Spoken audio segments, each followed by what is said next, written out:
એટલે આજે તો આપણે સાપુતારા જવાનું છે. ઈ મારે કઈ નહીં જોવાનું, તું પેલા મારી વસ્તુ વાંચે. આલે અમારું પાકીટ ને આલે અમારી પાવર બેંક.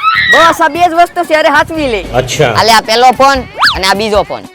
હજી કાઈ છે? આલે આ ત્રીજો ફોન અને આ ચોથો ફોન. અરે તો આ બધું મારે ક્યાં નાખવું?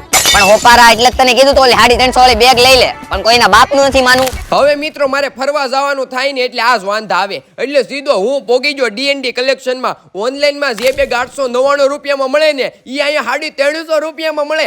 વોટર રેસિસ્ટન્ટ બેગ લેવા, ચોમાહામાં વરસાદથી પલળાઈની ટીપુન ટચી અંદર ન જાય. અને મેન ફાયદો તો આમાં સ્માર્ટ લોક આવે, એટલે ચોરના દીકરા માળા બેટા હાથ ચાલાકી પણ ન કરી શકે. આ મજબૂતના પેટના બેગમાં બબે ખાના આવે, એટલે તમે આમાં આરામથી મોબાઈલ, પાવર બેંક, ચાર્જર, દવા પાકીટ કે જરૂરી ડોક્યુમેન્ટ સાચવી શકો છો. અને ફરવા જાવ ત્યારે આ રીતે અંદર પાવર બેંક જોડી દેવાની. હવે તમે મોબાઈલ આરામથી ચાર્જ પણ કરી શકો છો. આ તો ઓલી કહેવત જેવું છે, નાનું છે પણ નાગનો બચ્ચો છે. તમે ભારતના કોઈ પણ ખૂણેથી ઘર બેઠા મગાવી શકો છો, તો મગાવી લેજો. નજીક રહેતા હોય તો પોગી જઈજો.